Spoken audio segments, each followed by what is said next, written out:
예, 설 연휴 이후에 시장 흐름은 어떻게 될지, 이런 조정 흐름 이후에는 위쪽으로 다시 강하게 올라갈지 아니면 좀 힘이 더 떨어질지 많은 분들이 궁금해하실 것 같은데요. 예, 관련 전망들 그리고 여기에 따른 대응 전략들 세워보도록 하겠습니다. YG경제연구소의 차용주 소장과 함께합니다. 어서 오십시오. 안녕하십니까? 예. 네. 이전에 소장님 모시고 증시에 대해서 해석을 할 때 그때 네. 당시만 하더라도 조정의 초반 그래서 네. 언제쯤 반등할 수 있을까? 이렇게 얘기했는데 이게 좀 길어지다 보니까 네. 기간 조정이랄지 횡보라는 단어 좀 많이 쓰게 되는 것 같습니다. 현재 시장 좀 어떻게 보고 계십니까? 예, 그러니까요. 현재 지금 지수는 상당히 좀 강한 흐름들을 보이고 있는 상황이지만 지수만 놓고 본다라면 고점을 뚫고 좀 강하게 뻗어줘야 됨에도 불구하고 아직까지 그런 모습이 보이고 있지 않다라는 점이죠. 특히 삼성전자 같은 경우 오늘 강한 흐름들을 보여주고는 있습니다만 고점 대비해서 무려 20%나 조정을 받은 그런 형국이다라고 말씀드릴 수가 있겠습니다.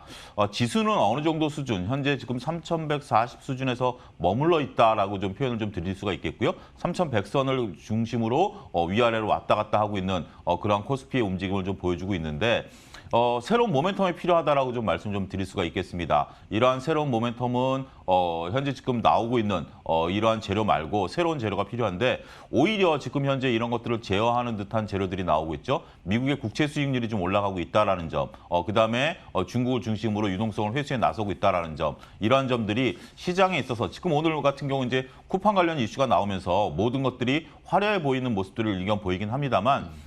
찬찬히 좀 들여다보면 우리가 좀 살펴봐야 될 요소들이 현재 서서히 고개를 좀 들기 시작하고 있다. 이렇게 좀 말씀을 좀 드릴 수가 있겠습니다. 근데 참 사람 마음이란 게 지난 수요일 이후에 그냥 다음 거래일일 뿐이지만 설 연휴 이렇게 끝나고 나면 네. 뭔가 좀 새로운 장이 열렸으면 하는 기대감이 좀 있거든요. 그렇습니다. 그게 오늘의 상승세가 출발의 신호탄일지 또한 외국인들의 오늘 매수세가 그 신호탄이 될 수 있을지에 대해서는 좀 어떻게 평가하세요?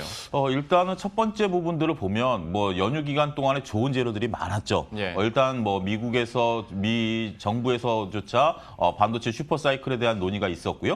그다음에 셀트리온이라든지 LG 화학이라든지 개별성 종목들의 재료가 터져 나오면서 지수 관련주들이 장을 이끄는 그런 모습들을 보이고 있죠. 여기에 쿠팡이 이제 미국 뉴욕 증시에서 재팟을 터뜨릴 가능성이 높아지면서 관련주들의 동반 상승이 시장의 분위기를 후끈 달아오르게 하고 있다. 예. 이렇게 좀 말씀드릴 수가 있겠죠. 여기에 이제 외국인들의 매수세까지 가담이 되다 보니까 말씀하신 것처럼 정말 어떻게 보면 조금 긴 연휴였고 우리가 가장 중요시하는 설 명절이었는데 새로운 장이 마치 열린 것처럼 느껴지는 그런 하루다라고 말씀드릴 수가 있겠습니다. 외국인들 같은 경우 다소 조금 연속성이 좀 들어왔으면 좋겠습니다. 환율 같은 경우 현재 지금 1,100원대를 중심으로 움직이고 있기 때문에 환율 요소라기보다는 현재 지금 우리나라의 경제 성장률 요소라든지 기타 다른 요소들이 좀 섞여야 외국인들이 좀 들어올 수 있는 그 부분들이 되고 있는데 글쎄요, 이런 부분들은 좀 지켜봐야 된다. 이렇게 좀 말씀드릴 수가 있겠죠. 외국인들이 좀 들어오는 것은 추세적으로 일정 기간 시간이 좀 흐른 후에나 판단이 좀 될 수 있는 부분들, 이런 부분들이다라고 좀 말씀드릴 수가 있겠습니다. 근데 이제 질문하시지 않은 부분에서 조금 말씀을 드리면 연기금에 대한 좀 안타까운 부분들을 예. 좀 말씀 안 드릴 수가 없어요. 우리가 이제 연기금들을 필두로 한 기관의 매수세도 좀 들어와 줘야 된다라고 많은 동학개미운동 투자자분들이 말씀을 하시고 계신데 올해 연기금 같은 경우는 매도세가 강할 수밖에 없습니다. 왜냐하면 연기금이 올해 특히 연금 같은 경우 올해 주식 편입 비율을 낮췄는데 현재 주식의 시가총액이 올라가다 보니까 편입 비율을 넘어선 상태입니다. 따라서 이러한 부분들에 따른 매물을 좀 소화시켜야 된다. 왜냐하면 그들은 국정감사를 받고 나중에 혹시 주가가 또 떨어지게 되면 왜 그때 안 팔았느냐 이런 얘기를 또 들을 수 있는 부분도 아니겠습니까? 예. 우리의 소중한 자산을 규정대로 지켜야 되는 부분들이기 때문에 연기금의 매도는 좀 당분간 이어질 수밖에 없다라는 점도 참고 사항으로 알고 계셔야 될 것 같습니다. 외국인의 어떤 연속성에 대해서도 얘기를 해주셨고 개인적인 바람으로는 좀 연속성과 함께 골고루 좀 사줬으면 하는 바람인데 아직까지는 그게 확인되기는 좀 이른 것 같고 그렇습니다. 연기금 같은 경우에는 또 얘기해 주신 것처럼 여기만의 또 사정이 있고 그렇습니다. 여기는 10년, 20년씩 보고 투자를 하는 네. 곳이기 때문에 지금으로서 좀 추가적인 매도 물량 나올 수밖에 없는 상황이다라는 부분까지 얘기를 해주셨으니까요. 좀 참고하시면 좋을 것 같습니다. 각 이벤트들에 대해서 종목별 분석들을 해보도록 할 텐데요. 일단은 그 배터리 영업비밀 침해 소송과 관련해서 SK이노베이션이 이제 오늘 하락하고 이거는 모두가 알고 있었던 건데 종목 토론 게시판을 봤더니 반응들이 어떤 절망보다는 네. 그러면 이때 사야 됩니까? 라는 얘기들을 참 많이 하시더라고요. 예. 어떻게 보십니까? 이게 이제 약간의 히스토리를 좀 아셔야 되는데 난데없이 그 SK가 LG의 기술을 훔쳐왔다 뭐 이런 뭐 어떤 결론 아니겠습니까? 이게 지금 과거에 그 SK 이노베이션이 이름을 바꾸기 이전에 SK 에너지였었죠. 네. SK 에너지 당시에 이제 그 2차 전지 분리막이라든지 이런 것들을 생산해내고 있었던 상황에서 이제 그런 부분들을 부품을 생산하다 보니까 2차 전지에 대한 조금 그 가능성을 좀 본 거죠. 그러면서 사업 부분을 LG 이노베이션으로 바꾸면서 사명을 바꾸면서 사업 부분을 확장했습니다. 사업 부분을 확장하는 과정에서 LG 측에 있었던 그 직원들을 약 한 40여 명 정도 제가 정확한 숫자는 모르겠습니다만 데리고 온 것으로 알려지고 있죠. 높은 연봉을 통해서 이들을 데려왔는데 아무래도 뭐 많은 인원들이 오다 보니까 기술도 따라왔을 것이다라는 게 현재 지금 이제 판결의 어떤 내용입니다. 따라서 이러한 부분들이 이제 과거에 있었던 사항들이다라고 말씀드릴 수가 있겠고 이미 이제 결론은 났죠. SK가 LG에 이제 기술을 갖고 왔다라는 부분들인데 이미 결론 난 부분 갖고 더 이상 티격태격할 일은 없다. 여기서 이제 어느 정도 양사가 합의하는 선에서 마무리 질 가능성이 있다. 이게 지금 현재 더 이상 뭐 에너지를 낭비할 필요 없다라는 부분 아니겠습니까? 현재 LG도 더할 나위 없이 호황세를 나타내고 있고 SK도 현재 지금 미국의 공장을 증설해 놓은 상태이기 때문에 이제는 각자 생존의 길을 충분히 걸을 수 있는 그런 발판이 됐다라고 말씀드릴 수가 있겠죠. 어느 정도 이제 합의를 좀 볼 가능성이 있기 때문에 지금 말씀하신 것처럼 이번이 기회일 수도 있다라는 생각이 좀 듭니다. 과거에 얽매여서 더 이상 미래로 나가는 이런 것들을 발목을 잡을 만한 회사들도 아니고 이미 또 지난 일이기 때문에 이러한 부분들이 어떻게 본다라면 LG 입장에서는 이제 승기를 잡았으니까 명분을 충분히 잡았기 때문에 LG 입장에서는 이제 에너지 솔루션 상장 올 뭐 12월 정도 얘기가 나오고 있네요. IPO에 집중할 것으로 보여지고 SK 이노베이션도 더 이상의 이러한 걸림돌 없이 새롭게 자신들의 매출처를 확대하는데 더욱 더 역할을 하지 않을까 그렇게 좀 말씀드릴 수가 있겠습니다. 소송전이 일단락 때문에 일단 증시에서 나오는 가장 대표적인 단어가 불확실성 해소지 않습니까? 그렇죠. 하다 예. 보니까 이제 시장에서 좀 긍정적으로 바라보고 있는 부분도 없지 않아 있는 것 같은데요. 그러면 이것만 더 여쭤볼게요. LG화학하고 SK 이노베이션하고 둘 중 하나 선택하라면 네. 각가지 뭐 이벤트나 모멘텀은 좀 있는 것 같긴 한데 어떻게 선택하시겠어요? 상당히 곤란한 질문입니다. 곤란한 질문인데 많은 투자자분들이 많이 궁금해하시겠죠. 다 양쪽에 다 명분은 있다라고 저는 보여집니다. 제 지인 같은 경우 SK 이노베이션을 샀다라고 아침에 저한테 메신저가 왔는데요. 저 같으면 LG 화학 쪽을 더 앞으로 하겠습니다. 왜냐하면 LG 화학 같은 경우 지금 당장은 솔루션에 대한 뭐 분할, 뭐 이런 물적 분할에 대한 부분들이 있긴 있습니다만 외국인들의 선호도로 보면 LG 화학이 저는 개인적으로 좋고 뭐 개인적으로 또 SK 이노베이션이 이제부터는 악재를 딛고 일어서서 새롭게 갈 수 있다라고 판단하시는 분들은 둘 다 지금 현재 뭐 어느 쪽만 가고 어느 쪽은 안 간다라기보다는 둘 다 동반 상승할. 저는 2차 전지에 대해서는 굉장히 우호적인 사람이기 때문에 둘 다 그렇게 어느 쪽을 선택하느냐가 극명하게 수익률을 가른다 이렇게 보기는 어렵지 않겠는가 말씀드릴 수가 있겠습니다. 그러니까 투자자 포인트를 어디에 두느냐 그 차이인 것 같습니다. 그렇습니다. 1등 종목 고르느냐 아니면 지금까지 좀 덜 오르고 또 사업 영역 확장 가능성이 더 큰 기업을 고르느냐 뭐 이 정도일 것 같은데 2차 전지에 대해서는 긍정적으로 본다고 하셨으니까요. 삼성 SDI까지 저희가 앞으로의 흐름들 기대감 가지고 보도록 하겠고 시장 자체에서도 전기차 시장에 대한 기대감이 얼마나 높은지 개인적으로 느낀 부분이 그 애플카 관련 그 이슈가 한 달 동안 있었지 않습니까? 그리고 이후에 마지막에 현대차 측에서 애플과 그 자율주행차 관련 논의 한 적이 없다라고 하니까 시장에서 갑자기 해석이 자율주행차 논의 없었으면 전기차는 있었던 거야 이렇게 해석을 하더라고요. 그만큼 이제 기대감이 높다는 건데 전기차 시장에 대한 전망이나 투자는 어떻게 보고 계십니까? 전기차가 이제 앞으로 대세가 되겠죠. 지금 현재 새로운 그 현대차가 새로운 전기차에 대한 내부 모델을 오늘 또 공개한 부분들이 있고 테슬라가 국내산 그 모델 3에 대해서 가격을 인함으로써 보조금을 좀 받겠다. 이러한 지금 얘기까지 나오면서 경쟁이 격화되고 있다라고 말씀드릴 수가 있겠죠. 전기차는 앞으로 시대 흐름이다라고 말씀드릴 수가 있겠습니다. 지금 이제 김앵커 김행커도 아직 젊으시니까 어찌됐든 김행커 자제분이 이제 차를 몰 때는 그때는 전부 다 전기차가 되겠죠. 저도 한 다다음 번쯤에는 전기차로 바꾸지 않을까요? 그러니까 이제 지금 전기차를 꺼리는 부분들이 오늘 이제 신문 기사에 났던 것들이 전기차를 가지고 고향을 방문하기가 쉽지 않다. 이런 부분들이죠. 저도 이제 연휴 기간에 갑작스럽게 장거리를 좀 뛸 일이 있었는데 네. 만약에 제 차가 전기차였으면 충전이 안 돼 있어서 상황이면 장거리를 뛸 수가 없었겠죠. 갑작스럽게 일이 발생을 했으니까 그렇지만 그런 부분들이 있어서 불편함 때문에 아직 전기차가 대거 지금 뭐 아직까지는 조금 이 서울 시내 중심으로 이렇게 그러니까 단거리 중심으로 움직이고 있는 부분들인데 그런 부분만 해소되면 정말 말씀하신 것처럼 다음 차 정도 된다라면 전기차가 충분히 가능할 정도로 앞으로 시대의 흐름이다라고 말씀드릴 수가 있겠죠. 자율주행차는 조금 다릅니다. 왜냐하면 자율주행차 같은 경우는 내가 운전대를 남한테 맡기는 부분들이기 때문에 이 심리적인 불안감을 해소하는 부분들은 호불호가 갈릴 부분들이 분명히 있죠. 하지만 전기차라는 것은 차의 어떤 연료만 바뀌고 나의 불편함만 사라지게 된다라면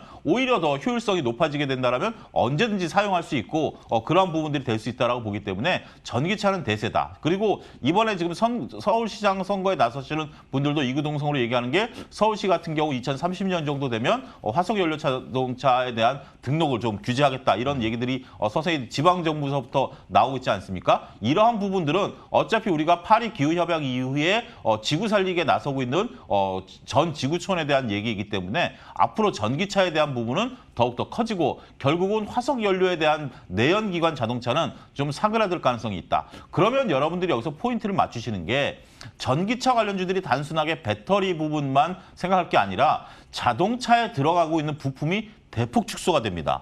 거의 부품이 현재 수준에서 뭐 한 5분의 1 수준으로 줄어들게 되기 때문에 그렇게 된다면 부품사들이 현재 지금 과연 어떤 수혜를 좀 볼 수 있고 어떤 피해를 또 볼 수 있느냐 이런 부분들을 잘 꼼꼼히 살피셔서 결국 우리가 지금 동학개미운동 투자하시는 분들이 단기 트레이딩 하시는 분들보다는 중장기적으로 보시는 분들 많지 않습니까?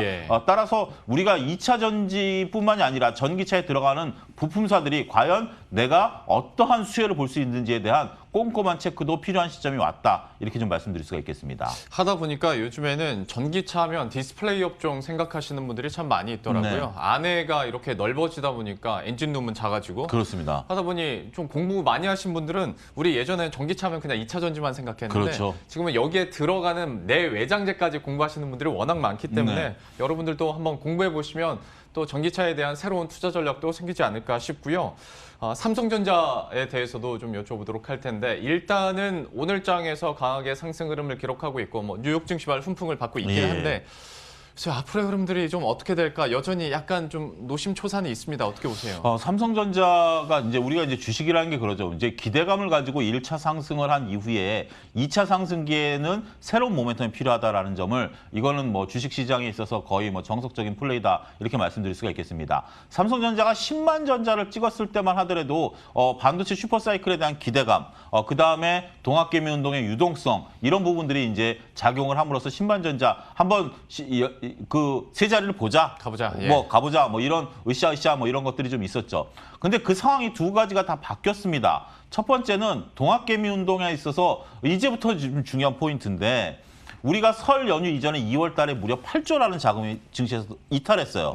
74조까지 잤던 자금이 66조 때까지 떨어졌기 때문에 8조의 자금이 이탈됐기 때문에 물론 설 자금이다라는 시각도 있기 때문에 이제부터 그 돈이 다시 들어와 줘야 돼요. 들어와 주지 않으면 동학개미 운동에 대한 유동성 얘기는 이제 더 이상 언급하면 안 된다. 이런 부분들이 첫 번째 관점이고요. 두 번째는 이제 미국 정부가 인정한 슈퍼사이클인데 이 재료가 신선한 재료는 아니다라는 겁니다. 이미 반도체 슈퍼사이클에 대한 얘기는 10만 전자 갈 때 그 삼성전자를 땡겼던 주요한 요인 중에 하나라는 거죠.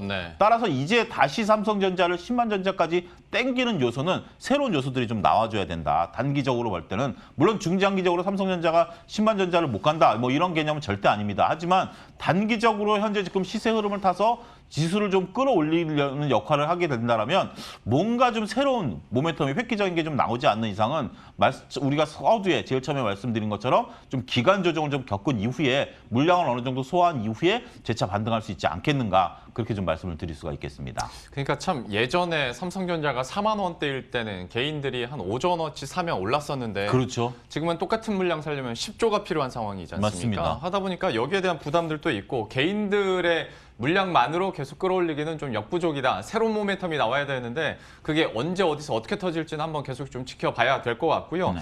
하다 보니까 이제 답답함을 느끼신 분들이 뭐 반도체 풍기 현상 뉴스들은 계속 들어오고 있고 네. 삼성전자는 약간 좀 힘이 딸리는 것 같으니까 이제 국내 부품주로 눈을 돌리는 분들도 네. 참 많습니다. 이런 전략은 어떻게 보세요? 글쎄요. 근데 아직까지 시장에 있어서 힘은 이렇게 보셔야 될 것 같아요. 대장주들이 워낙 강하게 지금 붙고 있는 상황 아니겠습니까? 그리고 대장주들이 52주 신고가를 갱신하는 지금 현재 네이버라든지 카카오 같은 경우 52주 신고가를 갱신하면서 대장주들이 끌어올리다 보니 이제는 중소형주들이라든지 중소형 부품주들이 따라가지 않겠느냐, 키 맞추기 차원이냐라는 얘기가 설 전부터 나왔었죠. 하지만 안타깝게도 그러한 모습들이 현재 보이지는 않는다라는 겁니다. 코스피가 움직이니까 코스닥이 간다라는 의견도 마찬가지고요. 지금은 현재 대장주에 대한 쏠림 현상들 이런 쪽들이 오히려 시세를 잘 내고 있는 상황이지 부품주라든지 이런 것들은 조금 아직은 좀 지켜봐야 된다. 더군다나 올해 지금 현재 연초 아니겠습니까? 예. 연초는 이제 지금 이제 2월 달 정도면 각 기업들이 1월 달에 세워놨던 올해 이제 사업 계획을 이제 완성을 했고 이제 주총에서 승인을 받고 이런 것들이 본격적으로 지출이 일어나는 시기이기 때문에 이러한 부분들이 어느 부분 쪽으로 움직일지를 향방을 좀 모색해 봐야 된다. 따라서 대장주가 쉬니까 중소형주로 간다라기보다는 저는 여전히 대장주 중심의 포트폴리오 구성이 우월하지 않겠는가. 그리고 중소형주들은 공부를 더 많이 하셔야 돼요.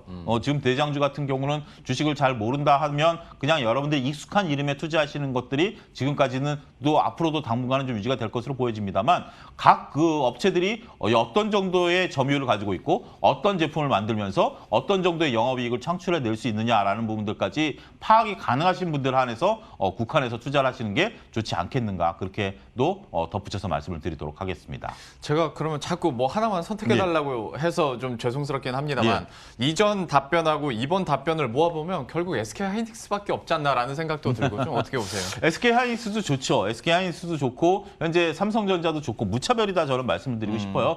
경제학 용어로 어떠한 것들이 이제 뭐 앞선다라기보다는 1등주의 느낌은 삼성전자가 갖고 있고 SK 하이닉스는 이제 2등주의 느낌을 좀 갖고 있고 시세 탄력성이 좀 더 가벼울 것이다. 그런 느낌이 있기 때문에 어떤 정도의 포트폴리오냐라는 부분들은 뭐 상관없다라고 말씀드릴 수가 있겠습니다. 하지만 시장을 뚫고 가는 거는 삼성전자이고 지수와 연관성 있는 건 삼성전자다. 그리고 삼성전자 같은 경우는 단순히 반도체 부분뿐만이 아니라 이번에 새롭게 나오는 휴대폰 부분의 사업 부분도 상당히 좋고 여러 가지 부분에 있어서 사업 부분이 맞물려 있기 때문에 이런 것들이 오히려 발목을 잡을 수도 있습니다만 나름대로 또 이러한 재료들이 움직일 수 있고 단지 SK 하이닉스는 사업 부분이 단순하기 때문에 반도체 시황에 너무 얽매여 있다라는 또 장단점을 우리가 아울러서 생각해 봐야 되지 않을까 말씀드릴 수 있겠습니다. 소장님의 그 답변 뉘앙스에서 어느 종목을 조금 더 좋게 볼지 아니면 포인트를 어떻게 둬야 될지 여러분들도 좀 파악 가능하리라 생각이 듭니다. 또 한 가지 이제 우리가 쉬는 동안에 크게 나왔었던 게 뭐 앞에서 저희가 취재 기자와도 이야기를 했습니다만 네. 쿠팡이 이제 미국 증시에 상장하기로 공식화했지 않습니까? 이 소식 듣고 나서 이제 많은 분들이 머리를 바쁘게 돌리셨을 거예요. 국내 네. 증시에서는 그러면 내가 이걸 어떻게 수혜를 받아먹을 수 있을 네. 것인가? 오늘장에서는 뭐 포장 관련이나 네. 그냥 물류 시스템 관리 네. 아니면 좀 더 나가면 네이버 쇼핑해서 이제 네이버까지 가는 건데 네. 좀 이거 어떻게 구체화시킬 수 있을까요? 쿠팡 관련해서 우리가 살 수 있다면 손정희 회장의 지분을 사야 되겠죠. 소프트뱅크 소프트뱅크를 사는 게 오히려 가장 좋겠죠. 왜냐하면 3조를 투자해서 무려 21조를 거뒀으니까. 네. 제가 왜 이 말씀을 드리느냐라고 하면 결국 우리가 이제 쿠팡이 상장을 해서 어느 정도의 이제 가치를 부여를 받겠죠. 그러한 부분들이 된다라면 이렇게 쿠팡의 지분을 갖고 있는 회사가 각광을 받지. 쿠팡과 관련 물론 쿠팡이 약 1조 정도의 자금을 가지고 물류라든지 아니면 뭐 저쪽 그 전산 쪽이라든지 아니면 데이터 쪽이라든지 이런 쪽에 투자를 한다라고 하니까 그런 쪽에 이제 수혜를 볼 가능성도 있습니다만 단순하게 쿠팡과 협업을 한다고 해서 주가가 올라가는 것은 약간의 좀 결이 다르다. 그러니까 정리해서 말씀드리면 쿠팡의 지분을 갖고 있는 회사 지금 뭐 대표를 필두해서 이런 쪽들은 좋습니다만 같이 협업을 하는 입장에서 본다라면 우리가 쿠팡의 상장된다고 해서 물건 하나 시킬 걸 2개 시키지 일으키지는 않지 않습니까? 네. 매출이 기하급적으로 늘어나지는 않는다라는 거죠. 따라서 지금 오늘 물론 상한가 부분에 다 있어서 주식도 쉽게 매수할 수 있는 여력들은 없습니다만 제가 볼 때는 두 상 정도 지금 올라온 상태라면 이제는 조금 그냥 지켜만 보시는 게 냉정하게 낫지 않은가. 벌써 두 상 정도 나왔던 부분들이 더 이상 올라갈 정도까지 가치가 확 늘어난다라기보다는 이제는 좀 어느 정도 좀 목에 차 있는 상황들이 아니겠는가 그렇게 좀 말씀을 드릴 수가 있겠습니다. 하다 보면 보유자 입장에서는 변동성도 좀 조심을 하셔야 될 것 같고요. 네. 이번 사안에 대해서 또 시장 흐름이 어떻게 해석을 할지도 한번 지켜보도록 하겠습니다. 마지막 질문은 글쎄요, 2, 3년 전까지만 하더라도 소장님께 이 질문을 안 드렸을 텐데 네. 비트코인 있지 않습니까? 그렇죠. 이제는 뭐 테슬라가 1.6조 원어치를 사고 네. 또 각국 은행들이 이제 급하게 가상화폐 관련해서 이제 작업을 하는 시대니까 여쭤볼 그렇죠. 수밖에 없습니다. 맞습니다. 비트코인에 대해서 좀 어떻게 보세요? 그러니까 이제 용어를 잘 정리하셔야 되는데 지금 김현정 앵커도 가상화폐가 아니고 암호화폐라는 용어를 쓰셔야 됩니다. 암호화폐? 예, 왜냐하면 그 가상화폐라고 그러면 화폐와 다른 결이 다른 거고요. 지금 현재 비트코인은 우리가 이제 암호화폐라고 얘기를 하거든요. 예. 그 암호화폐인데 암호화폐라는 용어를 이제 사용하는 것들이 이제 그 중에 하나가 비트코인이 되는 거죠. 이런 부분들에 대한 부분들인데 현재 지금 뭐 테슬라도 투자를 했고 앞으로 테슬라에 대한 판매도 비트코인으로 그 암호화폐로 하겠다. 그다음에 일부 은행에서 암호화폐에 대한 사업부문을 신설하겠다. 마이애미주 같은 경우는 뭐 월급을 암호화폐로 주겠다. 뭐 이런 얘기들이 지금 거듭 나오고 있는데 네. 글쎄요. 뭐 이런 부분들에 대한 관심이 있는 것은 좋은데 적정 가치에 대한 논의는 꾸준히 있다. 그러니까 결국 테슬라도 이런 거죠. 우리가 테슬라를 비트코인, 예를 들어 비트코인이라는 용어를 직접 쓰겠습니다. 비트코인 가지고 테슬라 산다라고 하면 5,000달러일 때 사는 게 나을까요? 1,000달러일 때 사는 게 나을까요? 그렇죠. 이런 것들을 그러면 테슬라가 그대로 흡수할까요? 그렇지는 않다라고 보는 겁니다. 적정 가치를 분명 만들어서 중간에 어떤 이런 가치 평가 회사를 둘 것으로 보여집니다. 따라서 거기에 따라서 움직이는데 지금은 뭐 단순하게 기대감과 수급에서 오르기 때문에 어디까지 올라간다 못 오른다 얘기할 단계를 이미 넘어선 상태다라고 말씀드릴 수가 있겠습니다. 하지만 우리가 이제 많은 그 금속 중에 화석 연료 중에 금을 최고로 치고 은은 상대적으로 덜 쳐주는 거 아니겠습니까? 그런 것처럼 많은 코인 중에 비트코인은 최고로 치지만 다른 코인은 안 쳐주는 것처럼 대장주의 쏠림 현상은 계속해서 이어질 것이라고 보여지고요. 글쎄요, 새로운 해석들이 나오고 있고 이것을 어떤 적정한 가치로 평가할 것인가에 대한 평가 논의가 좀 진행될 때까지는 아직까지는 저는 좀 지켜봐야 되지 않을까 이런 부분들도 좀 말씀드리도록 하겠습니다. 사실 그리고 화폐 가치라는 게 안정적으로 유지가 돼야 이게 뭔가 거래가 되는 건데 그렇죠. 비트코인 같은 경우에는 이 변동폭이 너무 크기 때문에 지금으로서는 좀 힘들겠다라고 얘기를 해주셨고 다만 그 가능성에 대해서는 계속 지켜봐야 된다라고 얘기해 주셨는데 그럼 이거는 어떤 투자 전략보다 조언에 가까울 것 같은데요. 네. 비트코인 뉴스가 이렇게 나오면 비트코인 관련주들이 어떻게든 묶여서 좀 급등락을 하지 그렇죠. 않습니까? 네. 관심 있으신 분들이 분명히 있을 테고 네. 여기에 대해서 좀 조언 한마디 부탁드릴게요. 테마주들에 대한 부분들은 제가 일견되게 말씀드리는 게 결국 테마주는 트레이딩 관점에서 접근을 하셔야 된다는 거죠. 테마주를 사라 안 사라라는 어떤 교과서적인 얘기를 한다는 것은 고리타분한 얘기고요. 테마주도 분명 움직이고 시세 차익을 보시는 분들이 있기 때문에 테마주 단순하게 비트코인이 움직이니까 사겠다라는 관점보다는 트레이딩 관점에서 접근이 가능하신 부분만 사셔야 되고 트레이딩 관점에 접근 가능하다는 것은 이런 만약에 비트코인이 여기서 5,000달러에서 4,000달러 떨어지면 어떡합니까? 이런 거 손절을 해야 되지 않습니까? 이런 부분들이 능하신 부분만 접근하셔야 되는데 가치는 여러분들이 스스로 평가하셔야 된다라고 말씀드릴 수가 있겠고 이 또한 테마주의 영역으로 접근하셔야 되지 않을까 말씀을 좀 드리도록 하겠습니다. 예. 혹여 설 연휴 동안 뉴스 한 번도 안 보셨더라도 오늘 이런 답변으로 다 정리는 되셨을 것 같습니다. YG경제연구소의 차용주 소장과 함께했습니다. 오늘 말씀 고맙습니다. 감사합니다. 예, 그럼 저희도 여기서 인사드리도록 하겠습니다. 식사 맛있게 하시고요. 저희들은 내일 이 시간에 또 새로운 전략과 이슈들 들고 다시 찾아뵙도록 하겠습니다. 시청해주신 여러분 고맙습니다.